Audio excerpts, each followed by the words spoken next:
ওম শান্তি। আজকে ৩০শে জানুয়ারি ২০২৪ আমরা শুনছি প্রাতঃ সাকার বাংলা মুরলী আজকের মহাবাক্য। এই মহাবাক্যে বাবা বলেছেন, মিষ্টি বাচ্চারা, এখন তোমাদের শুনানি হয়, বাবা তোমাদের দুঃখ থেকে বের করে সুখে নিয়ে যান। এখন তোমাদের সবার বানপ্রস্থ অবস্থা, ঘরে ফিরে যেতে হবে। প্রশ্ন: সদা যোগযুক্ত থাকার এবং শ্রীমত অনুসারে চলার আজ্ঞা বারবার প্রতিটি বাচ্চাকে কেন দেওয়া হয়? উত্তর: কারণ এখন অন্তিম বিনাশের দৃশ্য সামনে রয়েছে। কোটি কোটি মানুষ মরবে, ন্যাচারাল ক্যালামিটিস অর্থাৎ প্রাকৃতিক দুর্যোগ হবে। সেই সময় স্থিতি যাতে একরস থাকে, সব দৃশ্য দেখেও কারো পৌষ মাস, কারো সর্বনাশ অর্থাৎ মিরুয়া মত মলুকা শিকার অনুভব হবে। তার জন্য যোগযুক্ত হতে হবে। যে বাচ্চারা শ্রীমত অনুসারে চলবে তারা আনন্দে থাকবে, তাদের বুদ্ধিতে থাকবে, আমরা তো পুরানো শরীর ত্যাগ করে নিজের সুইট হোমে ফিরে যাব। ওম শান্তি। আত্মাদের বাবা বসে আত্মারূপী বাচ্চাদের সাথে কথোপকথন অর্থাৎ রুরিহান করেন বা আত্মাদের অর্থাৎ রুহকে বোঝান। কারণ আত্মারা ভক্তি মার্গে অনেক স্মরণ করেছে। সবাই প্রেমিকা এক প্রিয়তমের। সেই প্রিয়তম শিব বাবার চিত্র নির্মিত আছে। বড় শিবলিঙ্গ বানানো হয়েছে, মানুষ তার পূজা করে। তার কাছে কি চাইবার আছে তাও জানা নেই। পূজা তো সবাই করে, শঙ্করাচার্য পূজা করতেন। সবাই তাকে অনেক বড় ভাবে। যদিও ধর্মস্থাপকরা আছে, কিন্তু তারাও পুনর্জন্ম নিয়ে নিচে নেমে আসে। এখন তাদের তমপ্রধান অবস্থা। এখন সবাই শেষ জন্মে এসে পৌঁছেছে, তমপ্রধান স্থিতিতে এসেছে। বাবা বলেন, ছোট হোক বা বড়, তোমাদের সবার এখন বানপ্রস্থ অবস্থা। আমি তোমাদের সবাইকে ফিরিয়ে নিয়ে যাই। আমাকে ডাকা হয়েছে যে পতিত পাবন, এসো, পতিত দুনিয়ায় এসো। দেখো কতখানি সম্মান দেওয়া হচ্ছে আমাকে। পতিত দুনিয়া, পরের রাজ্যে আসুন। নিশ্চয়ই দুঃখী হবে, তবেই তো ডাকবে। গাওয়া হয়ে থাকে না, দুঃখহর্তা সুখকর্তা। যখন যখন নিশ্চয়ই ছিছি পুরানো দুনিয়া, পুরানো শরীরে আসতে হবে তখন। তাও তমপ্রধান শরীরে, শতপ্রধান দুনিয়ায় আমাকে কেউ স্মরণ করে না। ড্রামা অনুযায়ী আমি সবাইকে সুখী করি। বুদ্ধির দ্বারা বুঝে নিতে হবে যে শতযুগে নিশ্চয়ই আদি সনাতন দেবী দেবতা ধর্ম হবে। অন্য সৎসঙ্গে তো শুধু শাস্ত্র পাঠ করে নিচে নামতে থাকে, পাকে পরে দুঃখী হয়ে যায়। এটাই হলো দুঃখধাম। তমপ্রধান হচ্ছে আরও তমপ্রধানের চেষ্টা, ওটা হলো সুখধাম। বাবা কত সহজ করে বোঝান। কারণ অবলা নারীরা কিছুই জানে না। কেউ তো এ কথা জানে না যে ফিরেও যেতে হবে অথবা সর্বদা পুনর্জন্ম নিতে হবে। এখন এই ধর্মের মানুষ আছে। সর্বপ্রথমে স্বর্গ ছিল, তো একটাই ধর্ম ছিল। সম্পূর্ণ চক্র তোমাদের বুদ্ধিতে আছে। অন্য কারো বুদ্ধিতে এইসব কথা থাকবে না। তারা তো কল্পের আয়ু লক্ষ বৎসর বলে দিয়েছে। একই বলে ঘোর অন্ধকার। জ্ঞান হলো সম্পূর্ণ আলোক। এখন বাচ্চারা, তোমাদের বুদ্ধি আলোক প্রাপ্ত হয়েছে। তোমরা কোনো মন্দির ইত্যাদিতে যাবে, তো তোমরা বলবে আমরা শিব বাবার কাছে যাই। এই লক্ষ্মী নারায়ণে আমরা পরিণত হই। আমরা নর থেকে নারায়ণ হব, নারী থেকে লক্ষ্মী হব। এইসব কথা অন্য সৎসঙ্গে হয় না। সেসব হলো ভক্তি মার্গের কথা। এখন তোমরা রচয়িতা ও রচনার আদি মধ্য অন্তকে জেনেছ। মুনি ঋষিরা বলতেন, আমরা জানি না, তোমরা প্রথমে জানতে না। এই সময় সমগ্র বিশ্বে ভক্তি রয়েছে। এ হলো পুরানো দুনিয়া, অসংখ্য মানুষ এখানে। শতযুগ নতুন দুনিয়া, তো একটি মাত্র অদ্বৈত ধর্ম ছিল। তারপর হয় দ্বৈত ধর্ম। অনেক ধর্ম থাকলে তালিও বাজবে, একে অপরের সঙ্গে খিটখিট লেগেই আছে। ড্রামা অনুযায়ী এটাই নিয়ম। কাউকে পৃথক করবে তো যুদ্ধ হবে, পার্টিশন হবে। মানুষ নিজের পিতাকে না জানার দরুন পাথর বুদ্ধি হয়ে গেছে। এই সময় বাবা বোঝান, দেবী দেবতা ধর্ম প্রায় লুপ্ত হয়েছে। এমন একজনও নেই যে জানে এদের রাজত্ব ছিল। তোমরা এখন বুঝেছ, আমরা এখন দেবতায় পরিণত হচ্ছি। শিব বাবা হলেন আমাদের অবিডিয়েন্ট সার্ভেন্ট। বিশিষ্ট ব্যক্তিরা চিঠিতে নিচে লিখে থাকেন, অবিডিয়েন্ট সার্ভেন্ট। বাবাও বলেন, "আমি হলাম obedient servant।" তো দাদাও বলেন, "আমিও obedient servant।" আমি পুনরায় ৫,০০০ বছর বাদে প্রতি কল্পে পুরুষোত্তম সঙ্গম যুগে আসি। ব্রহ্মার শরীরে প্রবেশ করি। বাচ্চারা, তোমাদেরকে আমি আধ্যাত্মিক জ্ঞান, স্পিরিচুয়াল নলেজ শুনিয়ে আমি লায়ক করে তুলি। বাচ্চাদের এসে সেবা করি। আমায় বলা হয়, দূর দেশের নিবাসী, আসুন পরাই দেশে। এর অর্থ কেউ জানে না। এত শাস্ত্র ইত্যাদি পড়ে, কিন্তু অর্থ কিছুই বোঝে না। বাবা এসে সব বেদ শাস্ত্রের সার তত্ত্ব বুঝিয়ে দেন। তোমরা বাচ্চারা জানো যে এই সময় হলো রাবণ রাজ্য। মানুষ পতিত হয়। এও ড্রামাতে আছে। বাচ্চারা, তোমাদের নরক থেকে বের করে স্বর্গ নিয়ে যাওয়া হয়, যাকে গার্ডেন অফ আল্লাহ বলা হয়। কলিযুগে হলো কাটার জঙ্গল, সঙ্গম যুগে ফুলের বাগিচা তৈরি হচ্ছে। তারপরে তোমরা সেখানে সত্যযুগে সদা সুখী থাকো। এবার হেলদি, সদা সুস্থ, এবার ওয়েলদি, সদা ধনী, দুঃখ, এই চক্র ঘুরতেই থাকে। সুখ দুঃখ চক্র হিসাবে ঘুরতেই থাকে। এর কোনো শেষ নেই। সবচেয়ে বড় হলেন বাবা। তিনি আসেন শান্তিধাম শোকধামে নিয়ে দেওয়ার জন্য। তোমরা যখন শোকধামে যাও, বাকিরা সবাই শান্তিধামে থাকে। আধা কল্প হলো সুখের, তো আধা কল্প হলো দুঃখের। তাতেও সুখই বেশি। যদি অর্ধেক অর্ধেক হতো, তাহলে তাতে টেস্ট কি করে থাকতো? তোমরা ভক্তি মার্গেও খুব ধনী ছিলে। এখন তোমাদের স্মরণে এসেছে না যে আমরা কত ধনী ছিলাম? আমরা স্বর্গ দুনিয়াতে ছিলাম। ধনী ব্যক্তি যখন দেউলিয়া হয়ে যায়, তখন স্মরণ করে যে আমাদের কাছে কি, কি ছিল, কত ধন ছিল। বাবা বোঝান, ভারত বিত্তশালী, অর্থাৎ তোমরা শাহুকার ছিলে। প্যারাডাইস ছিল। তোমরা হেভেনের মালিক ছিলে। এখন দেখো কত গরিব হয়ে গেছো। গরিবের উপর দয়া হয়। এখন একেবারে কাঙ্গাল হয়ে গেছো, ভিক্ষা চাইছে। যারা সলভেন্ট ছিল এখন ইনসলভেন্ট হয়েছে। এও তো নাটক। বাকি যে ধর্ম আছে সব হলো বাইপ্লট। কত ধর্মের মানুষ বৃদ্ধি পায়। ভারতবাসীদেরই 84 জন্ম আছে। একজন আত্মারূপী বাচ্চা সব ধর্মের হিসাব লিখে পাঠিয়েছিল। কিন্তু এসব কথায় বেশি মাথা ঘামিয়ে কোনো লাভ নেই।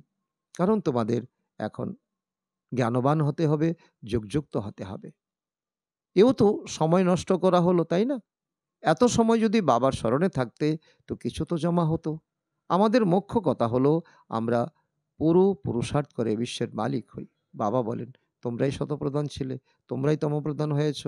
84 জন্ম তোমরা নিয়েছ। এখন ফিরে যেতে হবে। বাবার কাছে বর্ষা নিতে হবে। তোমরা আধা কল্প বাবাকে স্মরণ করেছ, এখন বাবা এসেছেন তোমাদের শুনানি হয়। বাবা পুনরায় তোমাদের শোকধামে নিয়ে যান। ভারতের উত্থান ও পতনের কথা যেন একটি কাহানি। এখন এ হলো পতিত দুনিয়া, সম্বন্ধ হলো পুরানো। এখন পুনরায় নতুন সম্বন্ধে যেতে হবে। এই সময় অ্যাক্টররা সবাই হাজির আছে। এটা অবিসম্ভাবী।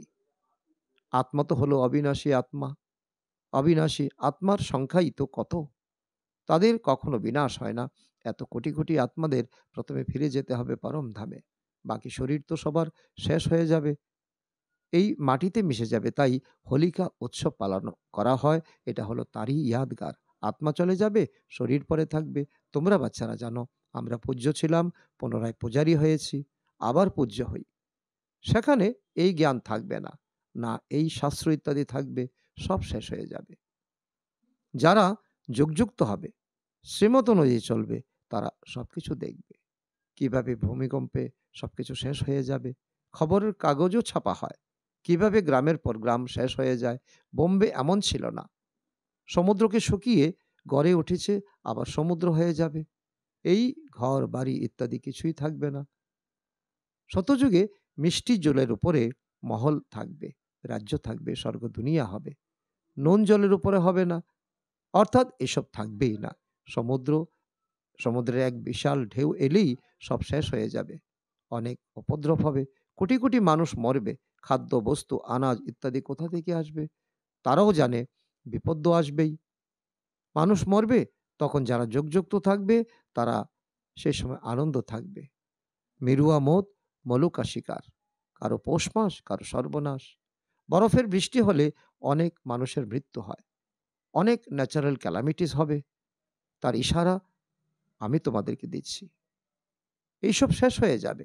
একে বলা হয় ন্যাচারাল ক্যালামিটিস, গডলি ক্যালামিটিস বলা যাবে না। কারণ গডকে দোষ কিভাবে দেবে? এটা তো গডের আ কর্তব্য নয়। এমনও নয় শঙ্কর চোখ খুলেন তো বিনাশ হয়ে যায়। এই সবই হলো ভক্তি মার্গের কথা। বসে, বসে সকলে শাস্ত্র লিখেছে। শাস্ত্রে মুসলের কথা লিখেছে। তোমরা জানো এইসব মিসাইলসের দ্বারা কিভাবে বিনাশ করা হয়, কিভাবে আগুন, বিষাক্ত গ্যাস সব তার মধ্যে দেওয়া থাকে। বাবা বোঝান শেষ সময় যাতে সবাই নিমেষের মধ্যে মারা যায়, কোনো বাচ্চাই যেন দুঃখী না হয়। তাই ন্যাচারাল ক্যালামিটিসে সবাই মরবে। এইসব পূর্ব নির্ধারিত ড্রামা। আত্মা তো অবিনাশী, কখনো বিনাশ হয় না। আর না ছোট না বড় হয় আত্মা। শরীর সব এখানে শেষ হবে, বাকি আত্মারা সব সুইট হোমে চলে যাবে। বাবা কল্প কল্প আসেন সঙ্গম যুগে। তোমরাও এই পুরুষোত্তম সঙ্গম যুগেই উচ্চ থেকে উচ্চ হও। বাস্তবে শ্রী শ্রী শিব বাবাকে এবং শ্রী দেবতাদেরকে বলা হয়। আজকাল তো দেখো সবাইকে শ্রী শ্রী বলা হয়। শ্রীমতী অমুক, শ্রী অমুক। এবারে শ্রীমত তো একমাত্র বাবাই প্রদান করেন। বিকারে গমন, এটা কি শ্রীমত হতে পারে? এটা তো রাবণের মত। এ হলো ভ্রষ্টাচারী দুনিয়া। এখন মিষ্টি, মিষ্টি বাচ্চাদের বাবা বলেন, আমাকে স্মরণ করো। তবেই খাদ দূর হয়ে যাবে। আত্মার মধ্যে যে খাদ পড়েছে, গৃহস্থ থেকে পদ্ম ফুলের মতো পবিত্র থাকো।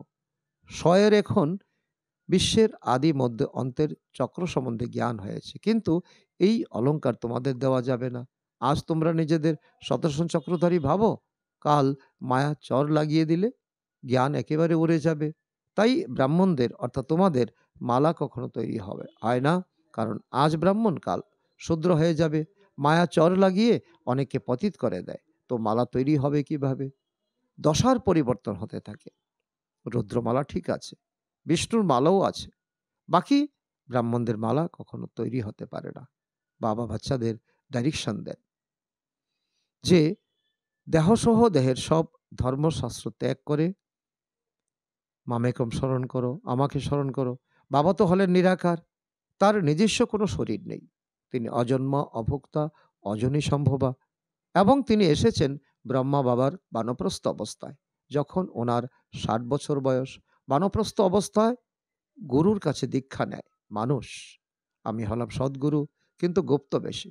তারা হলো ভক্তির গুরু, আমি হলাম জ্ঞানের মার্গের। প্রজাপিতা ব্রহ্মাকে দেখো, অনেক বাচ্চা আছে না? বুদ্ধি সীমিত থেকে বেরিয়ে অসীমে চলে গেল। মুক্তিতে গিয়ে তারপর জীবন মুক্তিতে আসে। এই তোমাদের প্রাপ্তি। তোমরা প্রথমে আসো, অন্যরা পিছনে আসে। প্রত্যেককে প্রথমে সুখ পরে দুঃখ ভোগ করতে হয়। এ হলো ওয়ান্ডারফুল ড্রামা, ওয়ার্ল্ড ড্রামা। তবেই তো বলা হয়, ওহো প্রভু, তোমার লীলা অপরাম অপার। তোমাদের বুদ্ধি ওপর থেকে নিচে পর্যন্ত পরিক্রমা করে। তোমরা হলে লাইট হাউস, মাইট হাউস। পথ বলে দিয়ে থাকো তোমরা। তোমরা বাবার বাচ্চা, তাই না? বাবা বলেন, আমাকে স্মরণ করো। তবে তোমরা তমপ্রধান থেকে শতপ্রধান হয়ে যাবে। ট্রেনে ট্রেনে যাত্রার সময় তোমরা বোঝাতে পারো, অসীম জগতের অর্থাৎ ব্যাহদের বাবা হলেন স্বর্গের রচয়িতা। ভারত স্বর্গ ছিল, বাবা আসেন ভারতে। শিব জয়ন্তীও ভারতে পালন করা হয়, কিন্তু কখন হয় সে কথা কেউ জানে না। তিথি তারিখ কোনোটাই নেই, কারণ তিনি গর্ভ দ্বারা জন্ম নেন না। বাবা বলেন, নিজেকে আত্মা ভাবো। তোমরা অশরীরে এসেছিলে, পবিত্র ছিলে, তারপর অশরীরে হয়ে যাবে। মামেকম স্মরণ করো, তো পাপ অটোমেটিক কেটে যাবে। আচ্ছা, মিষ্টি মিষ্টি হারানিধি বাচ্চাদের প্রতি মাত পিতা বাপ দাদার স্মরণের স্নেহ সুমন আর সুপ্রভাত। আত্মাদের পিতা তার আত্মারূপী বাচ্চাদের জানাচ্ছেন নমস্কার। আমরা আত্মারূপী সন্তানরা আমাদের মাতা পিতা বাপ দাদাকে জানাই স্মরণের স্নেহ সুমন এবং সুপ্রভাত। ধারণার জন্য মুখ্য সার: ১ নম্বর, লাইট হাউস হয়ে সবাইকে পথ বলে দিতে হবে। বুদ্ধি সীমিতের প্রতি না রেখে অসীমের প্রতি রাখতে হবে। সদর্শন চক্রধারী হতে হবে। নাম্বার ২, এখন ঘরে ফিরে যেতে হবে। তাই এই বানপ্রস্থ অবস্থায় শতপ্রধান হওয়ার পুরুষার্থ করতে হবে। নিজের সময় নষ্ট করবে না। বরদান: সম্বন্ধ সম্পর্কে এসে ডায়মন্ড হয়ে ডায়মন্ডকে দেখা দাগহীন, ডায়মন্ড ভাবো। বাপদাদার শ্রীমত হলো ডায়মন্ড হয়ে ডায়মন্ডকে দেখবে। যদি কোনো আত্মা কালো কয়লা একেবারে তমগুণী হয়, কিন্তু তোমাদের দৃষ্টি পড়ার সাথে সাথে তাদের কালো ভাব কম হয়ে যাবে। অমৃতবেলা থেকে রাত পর্যন্ত যতজনের সম্বন্ধ সম্পর্কে আসো, শুধু ডায়মন্ড হয়ে ডায়মন্ডকে দেখতে থাকো। কোনো বিঘ্ন অথবা স্বভাবের বশীভূত হয়ে ডায়মন্ডের উপর যেন কোনো দাগ না লাগে। যদি অনেক প্রকারের পরিস্থিতির বিঘ্ন আসে, কিন্তু তোমরা এত পাওয়ারফুল হও যাতে তার প্রভাব তোমাদের উপর না পড়ে। স্লোগান: মন আর বুদ্ধিকে মনমত থেকে সদা খালি রাখাই হলো আজ্ঞাকারী হওয়া। অব্যক্ত সাইলেন্সের দ্বারা ডবল লাইট ফেরেশতা স্থিতির অনুভব। যেরকম মহাকাশযান অনেক উঁচুতে ওঠার কারণে পৃথিবীর চিত্র যেখান থেকে খুশি তুলতে পারে, এরকম সাইলেন্সের শক্তির দ্বারা অন্তর্মুখতার গুহায় বসে সাইলেন্সের গভীর অনুভব করো। এই অনুভূতি ডবল লাইট ফেরেশতা বানিয়ে দেবে। আচ্ছা, ওম শান্তি।